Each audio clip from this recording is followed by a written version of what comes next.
আসসালামু আলাইকুম। আমি ফারজানা আক্তার ইভা, ক্লিনিক্যাল ডায়েটিশিয়ান হিসেবে কাজ করছি বেটার লাইফ হসপিটাল থেকে। আজকে আপনাদের সাথে যে বিষয়টি নিয়ে আলোচনা করব, যেটা খুবই গুরুত্বপূর্ণ বর্তমান সমাজের জন্য, সেটা হচ্ছে ইরেগুলার পিরিয়ড প্রবলেম অথবা অনিয়মিত মাসিক সমস্যা। আমরা অনিয়মিত মেনস্ট্রুয়েশন বলতে কি বুঝি? আমরা বুঝি যে আপনার সঠিক সময়ে মেনস্ট্রুয়েশনটা না হওয়া, পিরিয়ড না হওয়া, অথবা অনেক বেশি গ্যাপ থাকা। আবার যখন মানে অতিরিক্ত গ্যাপের পরে যখন এই জিনিসটা আবার মেনস্ট্রুয়েশন হচ্ছে, তখন অতিরিক্ত ব্লিডিং হওয়া। এই সবগুলো বিষয়কে আমরা এই অনিয়মিত মাসিকের মধ্যেই ফেলতে পারি।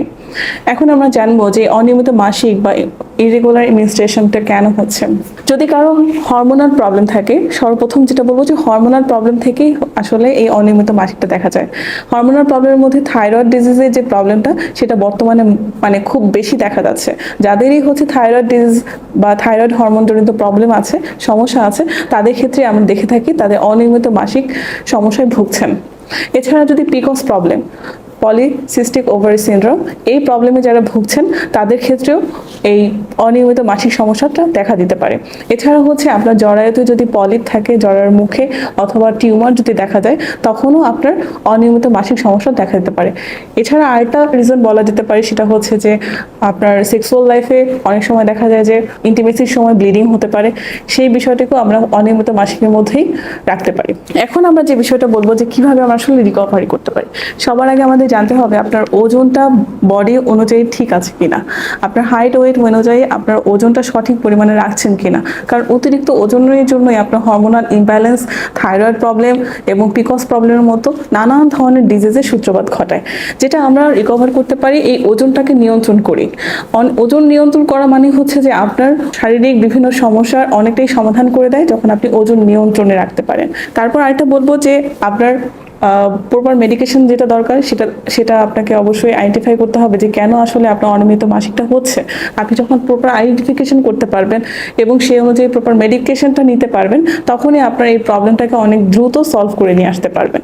আর যে বিষয়টা বলবো সেটা হচ্ছে যে আপনি আপনার নারীত্বকে এনজয় করতে হবে, উপভোগ করতে হবে। আপনার এই রিপ্রোডাক্টিভ ফাংশনটা যত বেশি সুন্দরভাবে কাজ করবে, আপনার ভবিষ্যৎ যে অনাগত সন্তান সে তত বেশি সুস্থ হয়ে দুনিয়াতে আসবেন। এটা অনেক বেশি ইম্পর্টেন্ট। আর আরেকটা বিষয় বলবো যে ডায়েট ম্যানেজমেন্টের ক্ষেত্রে অবশ্যই আপনার একজন পুষ্টিবিদের পরামর্শ নেবেন। কারণ আপনার এই যে হরমোনাল ইমব্যালেন্স যে বিষয়টা বা পিকোস যে প্রবলেমটা, এটা অবশ্যই শুধুমাত্র মেডিকেশন এর মাধ্যমে আপনার এটা রিকভারি করা সম্ভব না। অবশ্যই আপনাকে প্রপার ডায়েটারি ম্যানেজমেন্ট করতে হবে। তো সেক্ষেত্রে আপনার যেটা করতে পারেন যে আপনার খাবারের মধ্যে টক জাতীয় ফলটাকে ইনক্লুড করতে পারেন, ভিটামিন সি জাতীয় খাবারটাকে ইনক্লুড করতে পারেন। যেটা হচ্ছে কি আপনার এই ইনফেকশন যদি থাকে কোনো আপনার ওভারিতে, তাহলে সেটাকে সারিয়ে তুলতে সাহায্য করবে। আপনার ডাইজেশনটাকে ঠিক রাখতে হবে, আপনাকে প্রপার ফুডটাকে ইনটেক করতে হবে। এমন ফুড আপনি ইনটেক করতে পারবেন না যেটা হচ্ছে আপনার ডাইজেশনের প্রবলেম করতে পারে। আরেকটা যেটা বলবো যে নিউট্রাসিউটিক্যাল হিসেবে আমরা আদা এবং গরম পানিকে সাথে রাখতে পারি, যেটা হচ্ছে যে আপনার মানে ওষুধের মতো করে কাজ করবে। আদার হচ্ছে কিছু রিসার্চের মাধ্যমে, গবেষণার মাধ্যমে চলে আসছে যে আদার কিছু এমন কিছু গুণ আছে যেটা আপনার অনিয়মিত মাসিক সমস্যাটাকে দূর করতে সক্ষম থাকে। আজকে পর্যন্তই। হেলথ টিভি বাংলার সঙ্গে থাকবেন, ভালো থাকবেন, সুস্থ থাকবেন।